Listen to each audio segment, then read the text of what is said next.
You're listening to LVB Podcast Show with your friend, advocate, and host, Alvaro.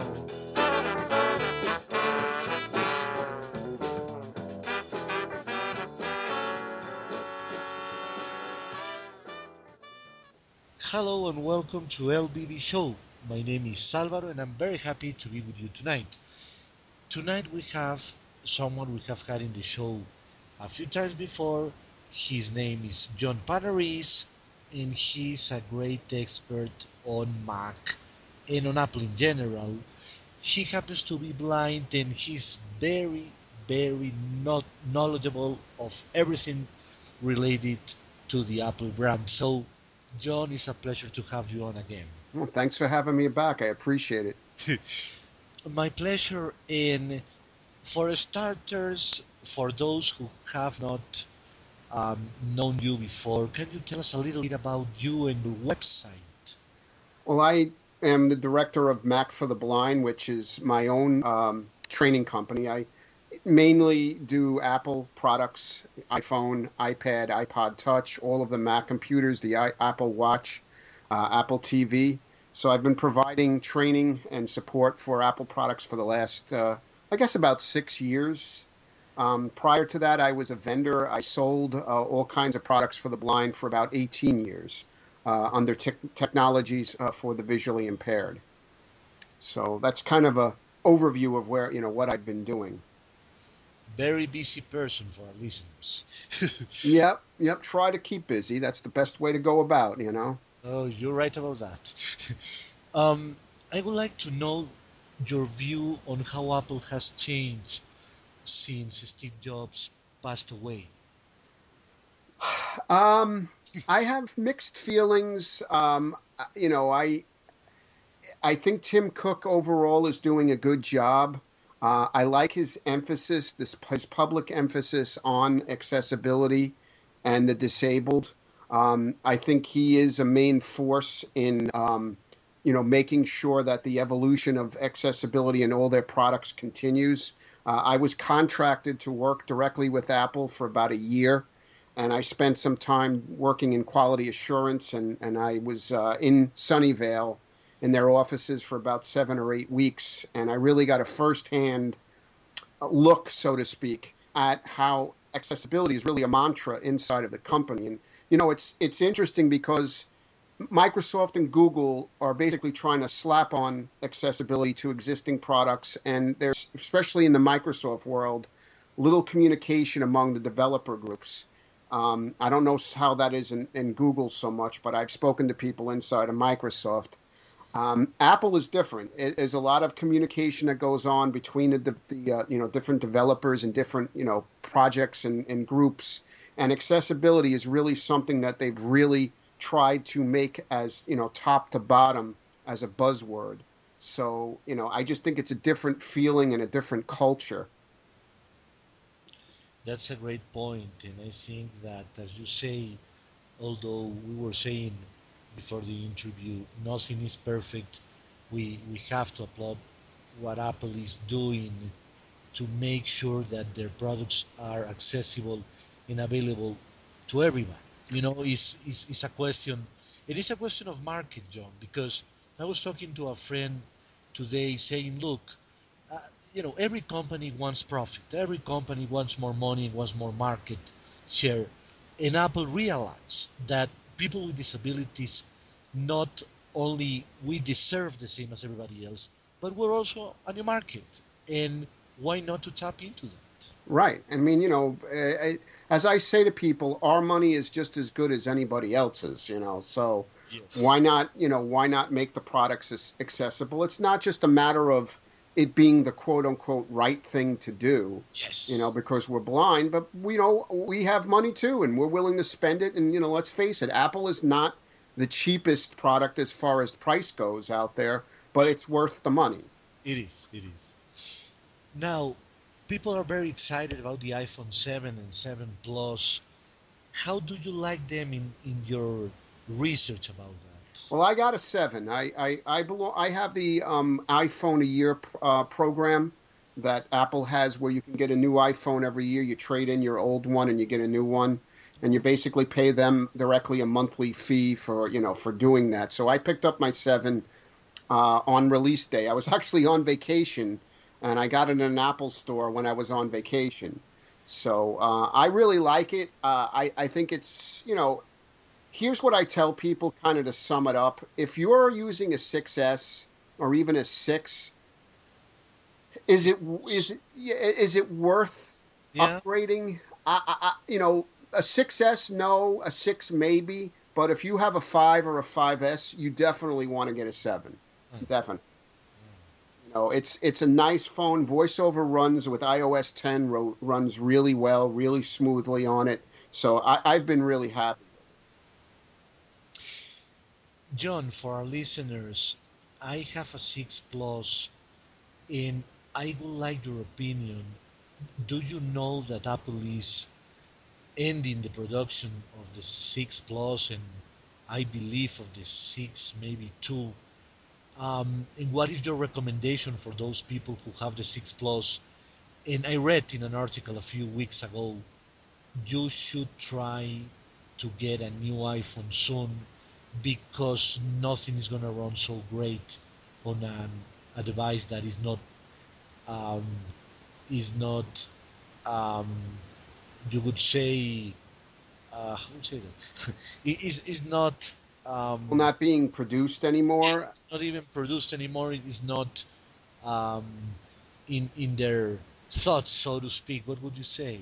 Well, the iOS is going to support the 6 and the 6S for still a couple of more years. I mean, if you follow the way they've been doing things, even iOS 10 runs on iPhone 5s.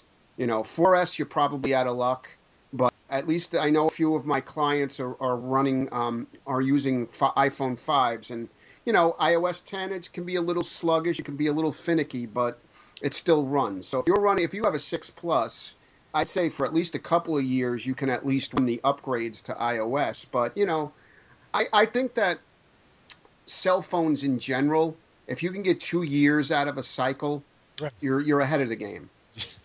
They're not made to be. Apple probably, compared to the other makers out there, Apple's probably one of the best ones as far as the longevity of a device. But Yes. let's face it, we live in unfortunately, and I don't want to sound, dismissive about it, but we kind of live in this market of, disposable stuff. So if you can get 2 years out of your cell phone, you're really ahead of the game at this point. And John, what about apps? How would they work with an older device? Do you think things like Uber or KNFB Reader will they still work?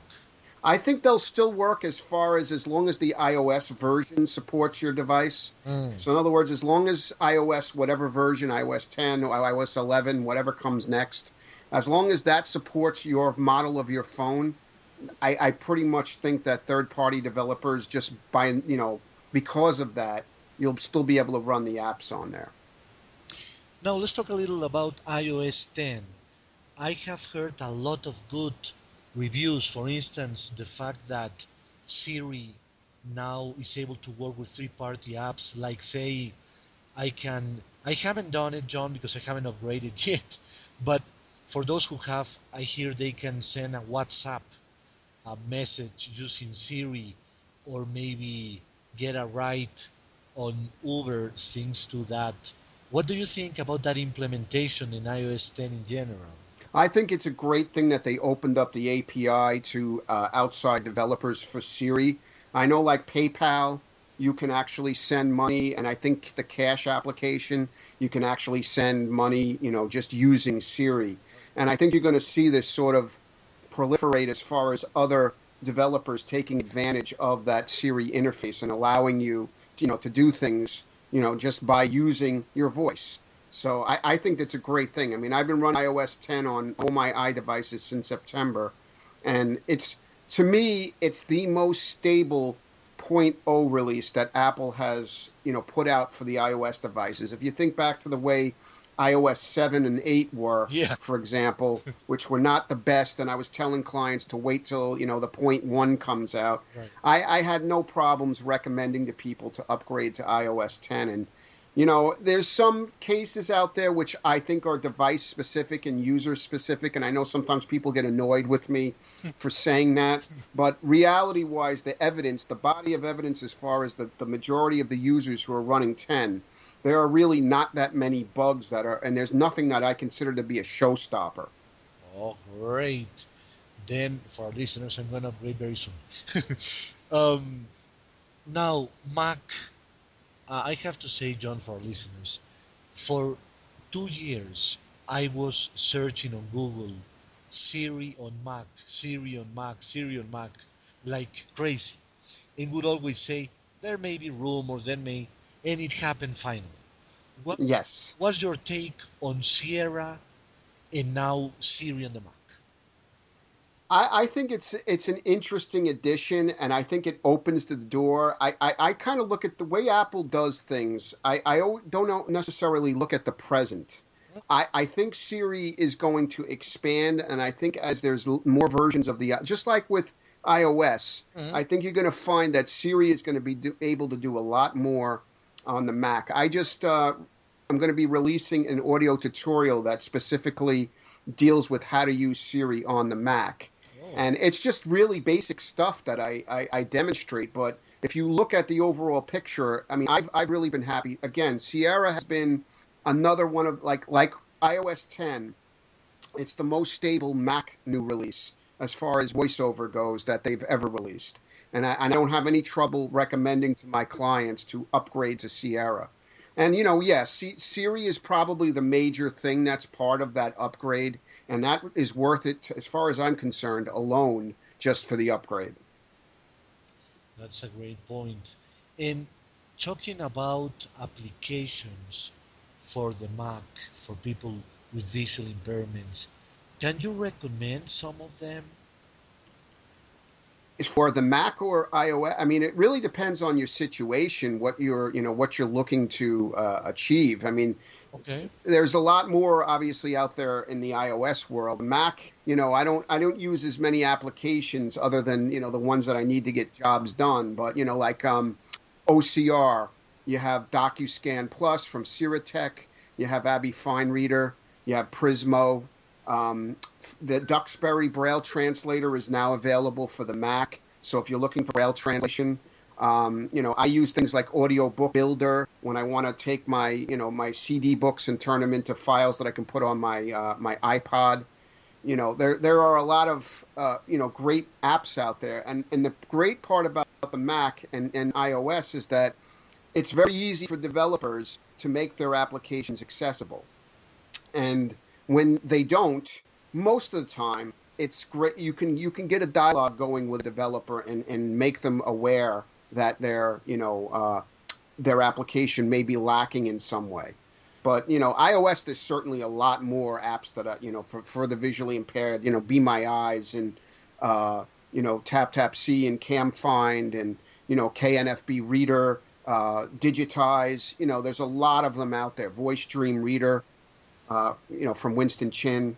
Oh yeah. That's Winston Chan. I'm sorry. And there's just a lot. I mean, if you're looking to do something on an iDevice as a blind person, you're probably going to find something that's accessible. The games, have exploded as far as audio games and stuff that have been specifically designed for blind people. In the iOS world, and I think you're going to start to see that little by little, show up on the Mac. Unfortunately, if there is a weakness as far as the Mac goes from a blind person's perspective, if you're a hobbyist, we're probably lacking the number of game options that are out there for Windows. Oh, interesting point. Now a text editor that you like on the Mac. I use just TextEdit. Pages from Apple is really good if you need a more robust word processor. And now Office 2016, Microsoft Office 2016 with Word is accessible on the Mac. So if you are in a situation where your counselor tells you, oh, I'm not going to recommend a Mac because you can't do Office on the Mac, well, let them know that Office 2016 is fully accessible. So if you need access to Word or Excel or PowerPoint, you have that option. Outlook runs beautifully in the Mac environment. But word processor wise, text edit right built in right in on your Mac, that gets the job done for me every day. Oh, interesting. In what kind of format do you save in? I will do RTF or plain text. If I need to do Microsoft Word stuff, then what I will normally do is use Pages or just Microsoft Word and do it that way. But for like when I turn in my reports to state agencies for clients, I send everything in text or RTF. So, I never get any issues because they can open those things up in whatever word processor they're using. Right, right. And about audio editing. Audio editing, you have Audio Hijack, which is what I record my audio tutorials that I sell. That's all done in Audio Hijack. But you have Audacity, which is a really good audio editor, and Amadeus Pro is an accessible audio editor. If you're a more advanced music person, Apple is really making the Logic Pro product. In fact, I think Logic Pro's accessibility has surpassed that of Pro Tools at this point, for doing, more serious audio editing. John, you hear a lot of complaints about iTunes. Do you like iTunes? I love iTunes. I guess I'm one of the odd people. I think the problem is people don't take the time to learn the interface for iTunes. You're right. And I haven't and I keep plugging myself here, but I purposely created an audio tutorial that explains the basics, how to use iTunes effectively enough. I mean, I get it. It's a daunting application. It can be a little cumbersome if you kind of take it as a whole, but if you take the time and really look at the interface and understand the relationship between the pop-up button on the left-hand side of the screen and what shows up on the right-hand side of the screen, it'll make your life a lot easier to use iTunes. And I use it every day for a lot. In fact, but right before you called me, I rented a movie, an audio description movie, from iTunes, and I'm in the middle of listening to it. Oh, I was looking to ask someone about audio description movies. So you're hopefully you're gonna be able to help me and, and listeners about it because I'm trying to understand how it works, but I fail every day, John, to understand. Because I mean, let's say I have a movie in the computer, right? Right. How should I find the audio track to describe the movie for me and where do I put it? That's what I don't understand. Well, the beautiful part about the Mac is that if you go into system preferences and you select accessibility and you interact with the accessibility table, you'll discover a category that says media. And if you go to the right from the media item, there is a checkbox that says play audio description whenever it's available. If you check that box, whether you're putting a DVD in, an actual physical disc, Yeah. or you rent or you buy a movie through the iTunes store, or you rent a Netflix movie that has audio description, it will automatically start playing for you. So you don't have to go searching for the track. That was the thing that kind of floored me because I had read stuff about it, and I rented Jurassic World, I Oh, guess 2 or 3 months ago. And I oh, said, okay, let's see how this works. So I turned it on, I followed all the instructions, and sure enough, as soon as the movie started playing, the audio track was there. And I've probably listened to about a dozen movies since then, a couple from Netflix, most of them through the iTunes store, either purchased or rented. And it works the same way on the iPhone. If you go into settings and yeah. access general and accessibility, there's a button that says the same thing, play audio description whenever it's available. Just make sure you turn that on. And if you're using your iPhone or your iPad or your iPod Touch, the same thing will happen. And John, we're talking about one track where you have the whole movie and it's described at the same time? Yes. Ah, Yes. So what happens is that they record a narrator will try to describe what's going on in the movie when there is opportunity. So in other words, if there's a lull in what's going on or if there's a situation where the noises, the sounds, you can't necessarily figure out what the actor or actress is doing, they'll try to describe it.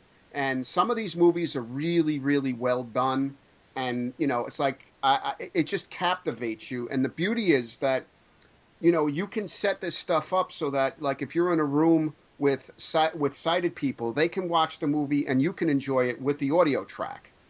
So, I've been in situations where I've had family watch the movie with me, Yeah. and as long as they're not bothered by the audio track, um, you know, then you should have no problems. But I know there's ways that you can actually make it so that you can put headphones on and you only hear the audio track. Wow, that's a great featuring. And a sighted person was asking me today, how is technology working for you? And I said, there's not. I know it's a cliche, I know, but there's been a better. Hmm, let me try again. Let's. It's never been a better time to be Right. blind, and it's correct because not only the technology, but technology is also more simple now for us to use than it was when it was beginning to come Right. up, so to speak. Right. And it's an easier reach, for the average person, blind person, I mean, obviously it's still not cheap in a lot of regards, but still, compared to what it used to be even 10 years ago, 15 years ago. I mean, it's funny. I have this conversation with a lot of my younger clients who are, college, high school aged.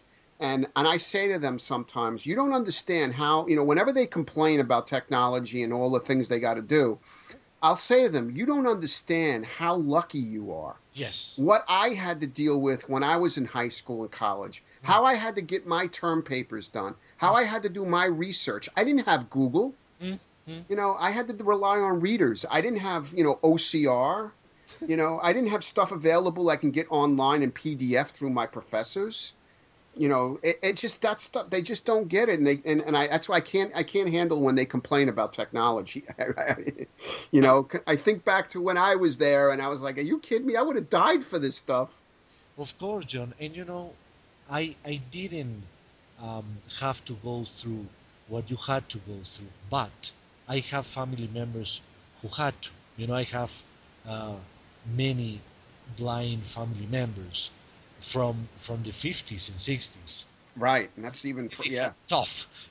yeah, that was even tougher than I went through. Yes, yes. So we are really blessed today, and I think we need to learn to complain less and enjoy more. Yes, I agree completely. I have a curious question, John, that I always ask people, and it relates to GPS. Um, Many blind people tell me, I don't need GPS, I don't like GPS, and I become dependent on GPS, so I don't like it. What if your take on using GPS for navigating a city? Do you like it? Do you think it has a bad component to it? Do you think we'll ever be as good as being almost perfect from point A to point B, maybe with beacons and things like that? I think eventually that's what's going to happen. I think this beacon technology is probably inevitably going to be in a lot of, at least the major public places. I think GPS is a good thing for the blind, but I do agree that you can get too dependent on it and you can overly rely on it. And I feel that you should have a balance. You should have your own travel skills Hmm. that you develop as a cane or a guide dog traveler, and you should always be aware of your surroundings. You should always have an awareness of where you are, and allow the GPS to just be a tool to guide you. So yeah, like you want to use them both in equal measure, but I do look forward to the day that the beacon technology is really, if you're going to an airport and you need to find, the terminal, or the counter to Hmm. check in, and you got to get to gate 25B, stuff like that. It would be really nice where the men's room is. I can't tell you how many times I've been in airports and in other places where just trying to find a men's room is a Olympic event. Me too. I usually end up at the ladies' room. Yeah, But yeah. I could tell you stories about that for another time. and John, um, is that technology um, becoming um, a little bit slow in becoming um, available, or is it just me who thinks has been slow the process? No, I think it's been too slow. I think What? it's there. I think it's out there, and I think it should be more readily available. Yeah, And I don't understand, I guess it has to do with funding or whatever, but it's there. it And we is. just need to be putting it in all the available places. I mean, if my shopping mall had beacons, Oh, I'd feel so comfortable going in there and looking for the stores that I want to find. Where's the Apple store? Where's Sears? Where's this? Where's that? and John, as a regular citizen, are you able to buy beacons, or let's say try to go to a cafe and say, look, why don't you buy some beacons from me, and you will have a market from the blind community? Is that possible? Is that I don't know that I don't know because I don't know who makes them and I don't know how the distribution goes. I only know like in public places where right? I've seen them actually available. Like some of the hotels have them in different parts. Like I know Oh, really? when I went to NFB Yeah. this past summer and the summer prior to that, they had beacons set up in the hotel, and they had an application you could download for your iDevice and I think the Android devices, and you could use that to help you find specific areas like restaurants and things like that. But I don't know if they're like something that you can sort of get into as selling them to people. That would be pretty neat, though. That would be pretty cool. Yeah. And John, did you try the application? I wasn't there long enough. I have to be 100% honest. I went there for a presentation. I was honored and privileged to be asked by the trainers division to speak. Oh, So I only showed up that one day to kind of mingle with the exhibit hall, meet some people, have dinner. right. So I spent most of my week in Florida, and I know I probably shouldn't be saying this, but I took it as sort of a vacation. I went to Universal Studios and Disney World. Well, no, that's great, John. I mean, I haven't been there. I should be.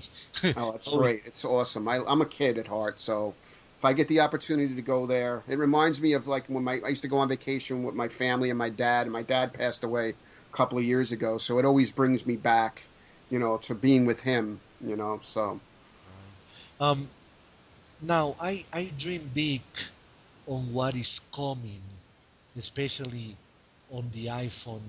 Well, but on Mac too. Did you see that movie with Scarlett Johansson? Um, Hair, I think it's called Hair. Yeah, about a computer that falls in love. oh yeah, yeah. No, I didn't see it, but I heard about it. I Okay, heard about it. so my point is, where do you see if you could dream big, the future of the iPhone and the future of the Mac? Do you have any hopes or dreams about what is going to become? Before you answer, I have one: holograms, tactile holograms. I have been researching for that, and I have been in touch with a company in California, and they told me they hope in 2 to 3 years they'll have a projection of holograms from the iPhone and Android phones to be able to touch holograms and make all kinds of shapes and forms and be able to project any kind of animal and humans and all kinds of things. You know what? I mean, how much that would impact educating blind people. I, That would just be amazing to be able to yes, do that.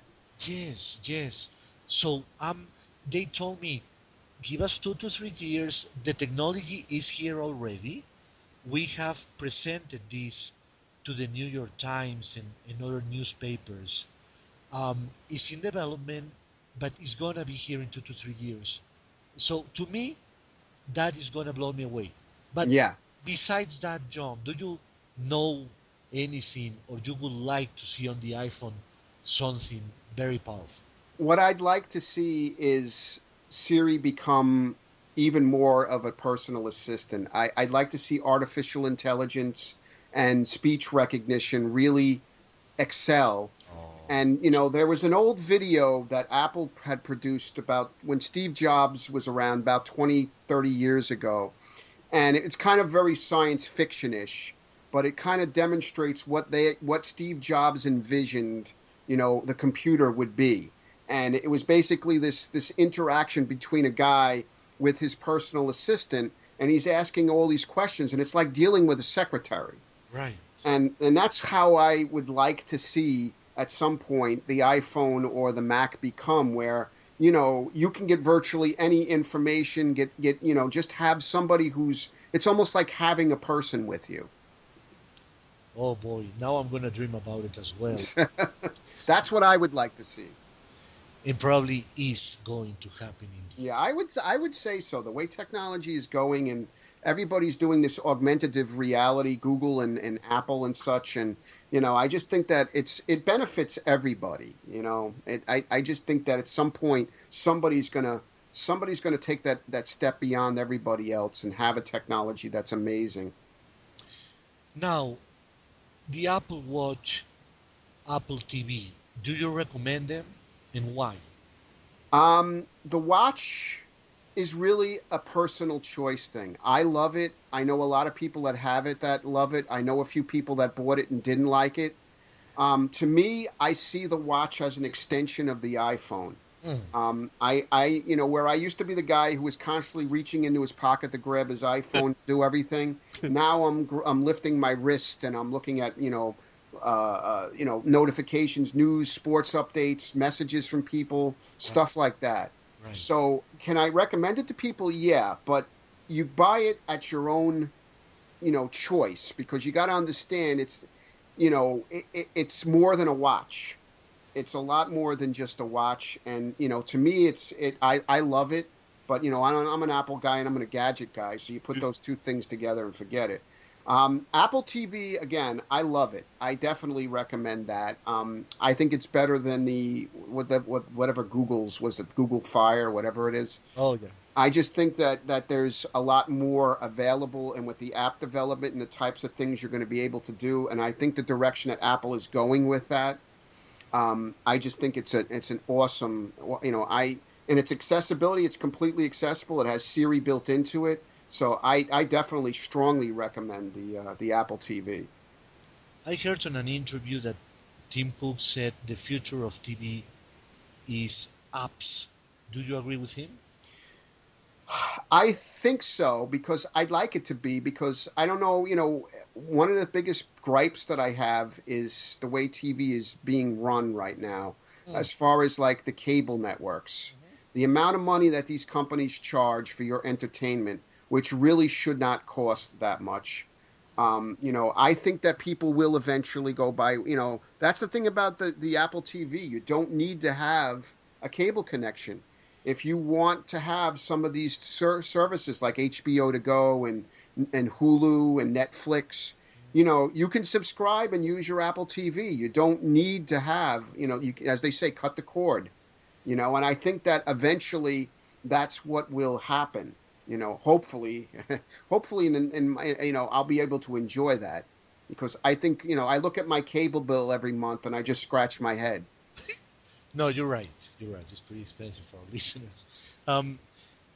Now, I cannot let you go before talking about how do you see the future of the homes, with Google, with Apple, with Microsoft, because I was hearing that someone said, I'm disappointed that Apple is saying we may not be able to compete as good as others in making a home, automate, or whatever you call that, in order to say, turn off the lights and all that. But I was reading an article a few days ago that told me the opposite. I would like your opinion. I heard that HomeKit from Apple has a lot of compatible devices and compatible products to it. So I don't see why some people are saying that Apple is giving up on fighting with Siri against Amazon and against Google in making homes more, yeah, more automatically run. I don't think they're giving up. I mean, from what the hirings have been, as far as inside of series, development teams, I don't see them giving it up. And they just came out with the home kit, and yet it's exploded as far as the number of different devices that you can run from HomeKit. I my overall thing is competition, as far as I'm concerned, in any market is great. It innovates. When companies compete against each other, the consumer is the person who benefits. Right. So, Apple, Google, Microsoft, if they stay on their game, that means that it's great for all of us because we have choices, and the companies push each other. And, this is like I talk about accessibility. Everybody says, oh, you're an Apple fanboy and all you do is bash Google and Microsoft. And, yeah, maybe I do, but I don't want to see Microsoft or Google fail. I want to see Android become a better accessible product. I want to see Microsoft make Windows a better accessible product because that forces Apple.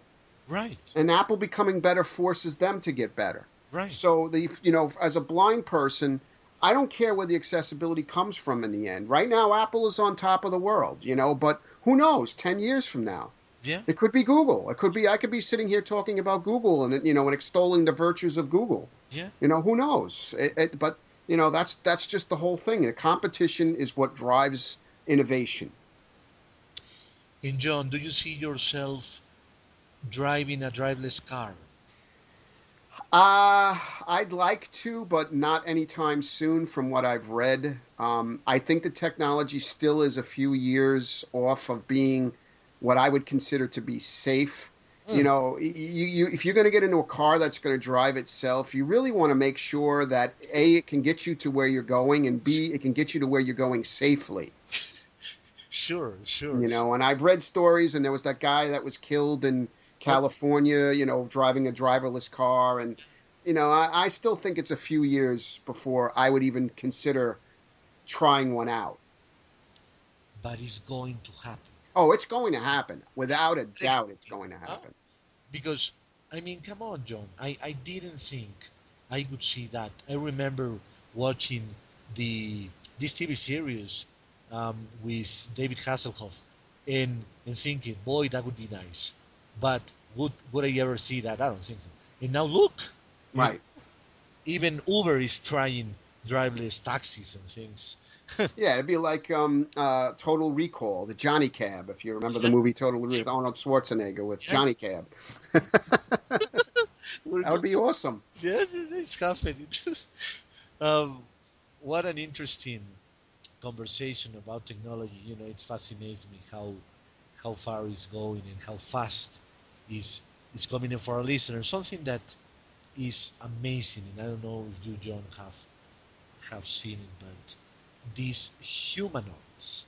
My father the other day showed me on YouTube a humanoid in Japan that has the face and body of a Japanese lady, but is half robot, half human, and it has artificial intelligence, and it's unbelievable what is happening.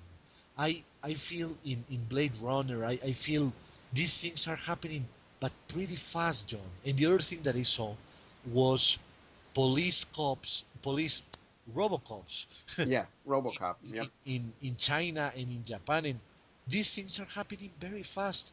Are you a little bit overwhelmed with what things are happening? I don't not necessarily overwhelmed. I think it's pretty cool. I'm a Star Trek guy. Data from the Star Trek Next Generation. Right, right, If you can have a personal assistant who's an android and who can, you know, get stuff for you, that's all the better. right. I think it would be really cool to have stuff like that, and I think we are eventually going to see robots in the sense of scientific, science fiction, that kind of vein. So Japan is definitely leading the way when it comes to robotics. But I think you're seeing that in a lot of places where these robots are doing precision tasks that might be more difficult for a human to do. True, true. Yeah, no, yeah, that's gonna benefit everybody. And the only thing is, my father told me I'm a little bit scared about some people getting um, out of jobs because of robots? How do you? Yeah, that's the downside to it. You don't want to see people losing their work, because they can be replaced by an assembly line robot or a robot that does their tasks. So, there is that fine line that Right. kind of have to be careful about. And I certainly am not sitting here trying to imply or insinuate to anybody that I want to see robots take over, all the jobs that human beings can do. I'm just saying, highly precision jobs that might take, a human several days to complete, True. where a robot can do it in, a couple of minutes. Right. Yeah. Why not? Yeah, I'm with you. Um, so, John, how can people hire you and get in touch with you and listen to your podcast and be able to find your website and everything? Well, the website is www.macfortheblind.com, MacFortheblind.com. I have, besides, you could hire me as a one-on-one trainer or a group trainer, but I also have audio tutorials available for the Mac and iOS for sale on the website.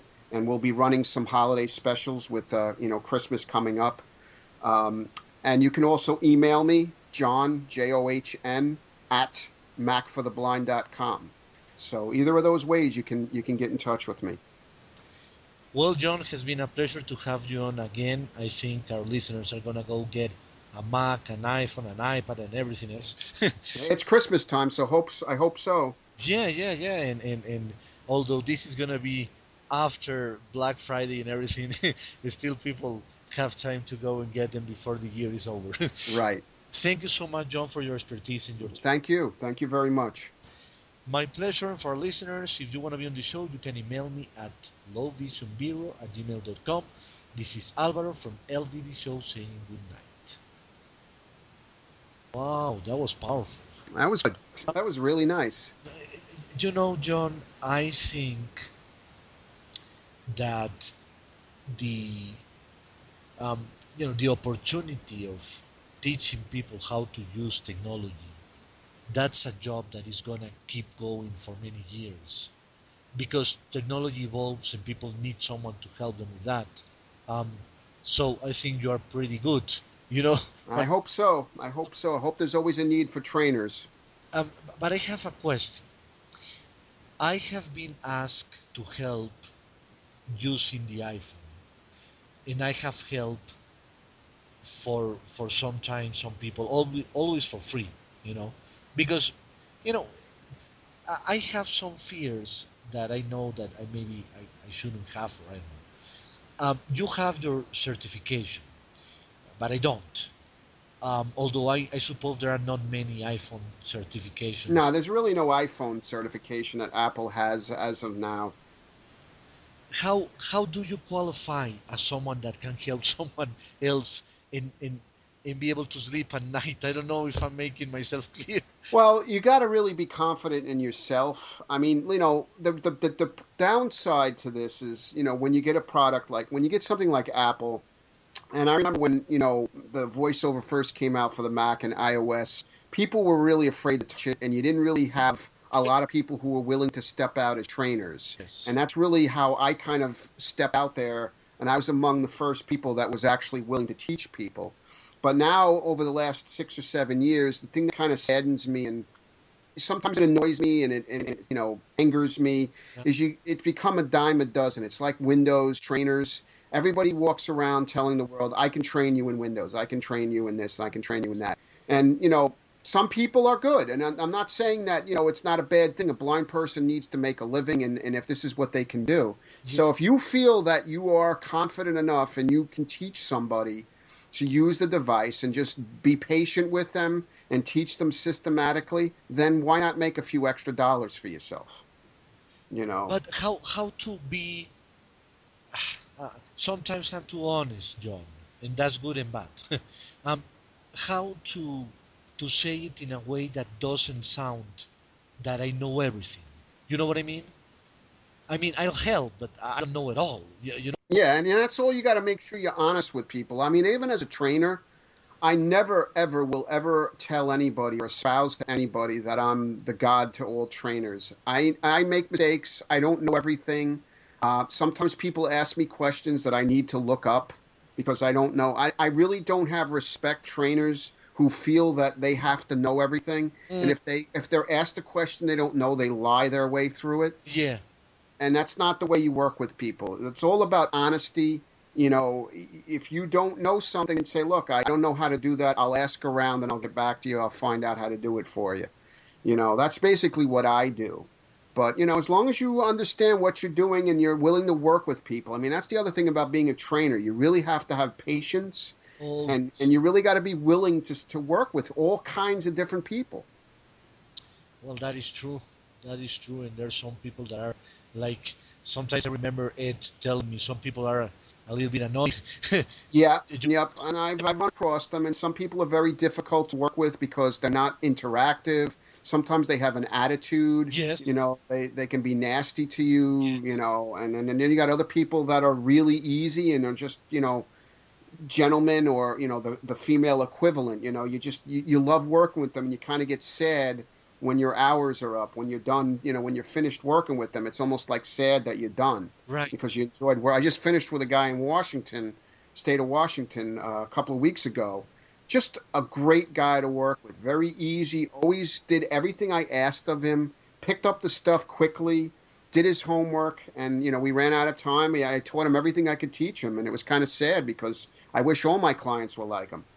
you know Oh, and John, how do you make sure you get paid? You know what I mean? that's really something you gotta kind of stay on top of, and what it comes down to what you feel about the person. If it's a state agency, you got to deal with the paperwork. You got to pay. They'll pay you when you send your invoice in. When you're working with individuals, you sort of have to get a feel. Most people are trustworthy. Most people will pay you. Right. But I charge session by session. Unless somebody says to me they want to pay me for 5 lessons or they want to pay me for 3 lessons, that's fine. But what I try to work out with people is, look, pay me for what you can afford, 1 lesson at a time. Pay me right before the lesson. As long as you give me the money before we start, then we're good.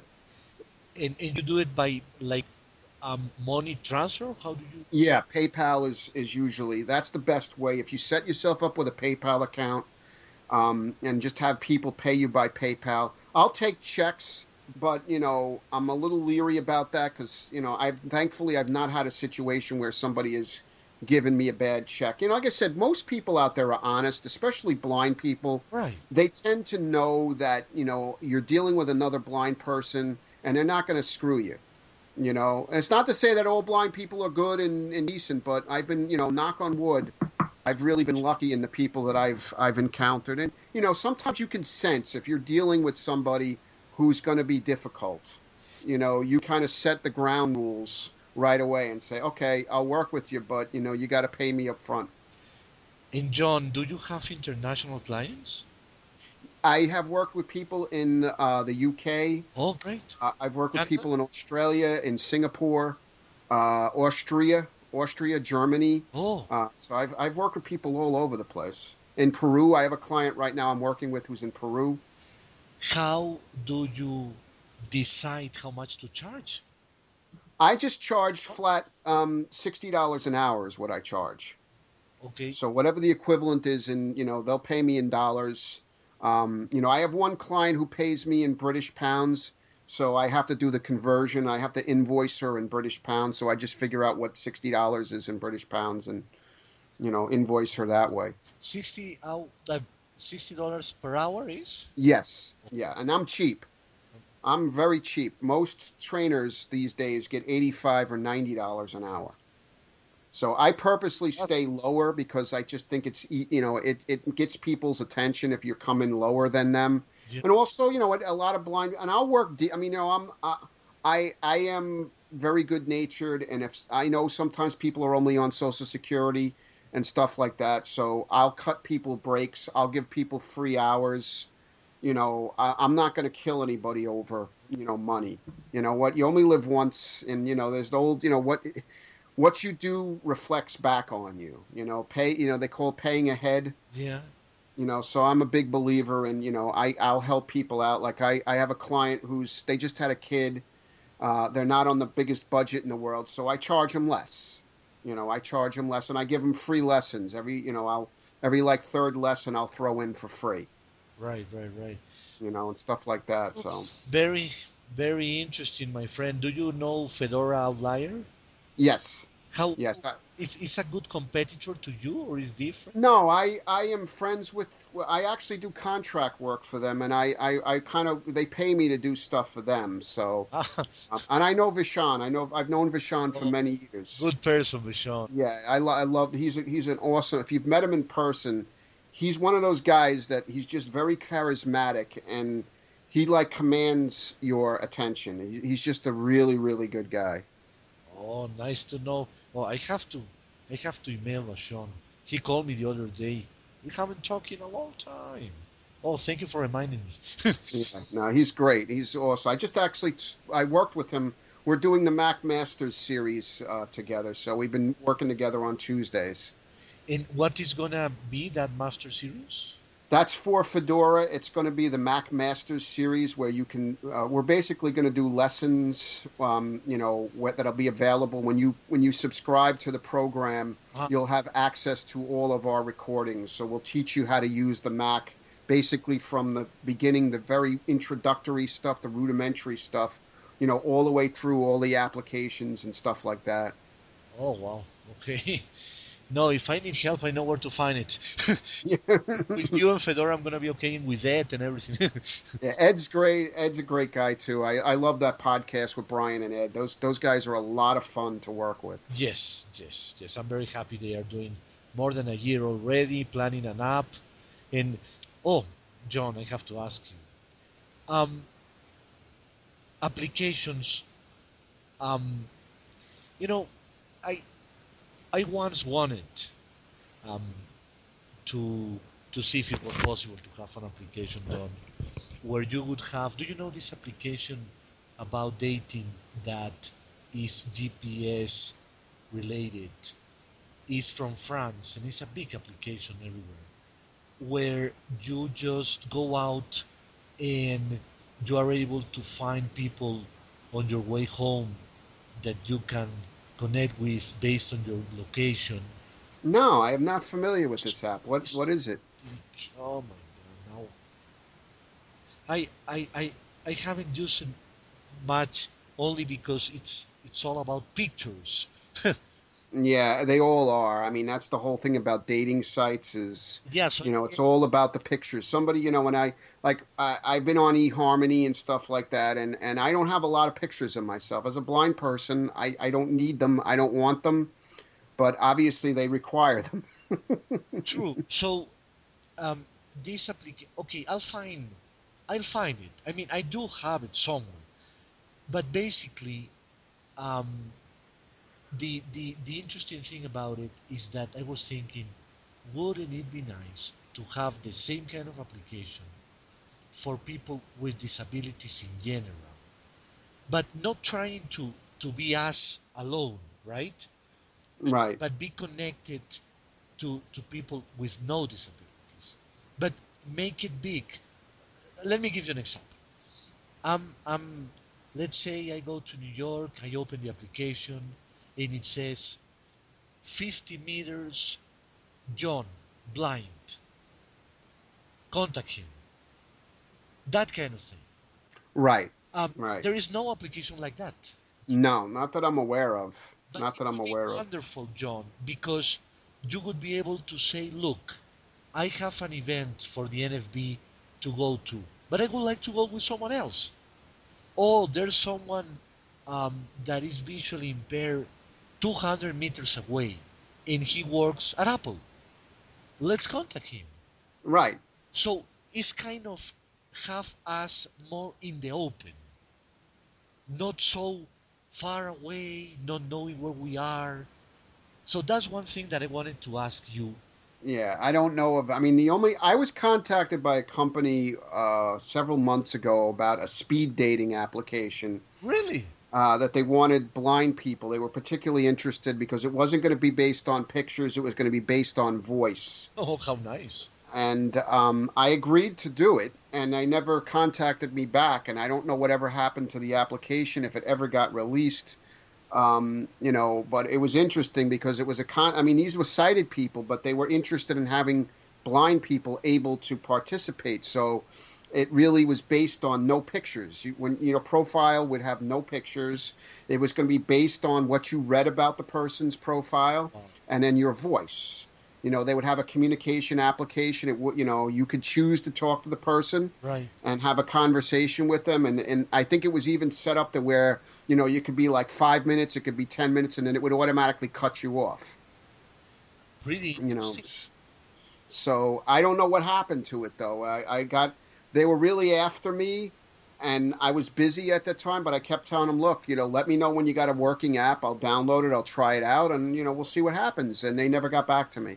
And I got, busy over the summer. So I really had no time to follow up and kind of chase them down, and say, hey, what happened? And John, why do you think there is not too many applications about socializing for people with disabilities in general? I don't know. Everything is all made for the sighted world, and it's like eHarmony and Match, and they all don't get it. No, they don't. They all don't get it. And you contact their people about accessibility and making their website accessible, and you might as well be talking, Martian to them. They just don't get it. Um, and the other question that I had for you is, do you know of any website where you can post projects and people can reply to them and join you in the project? And I'm going to give you an example. The example would be the application.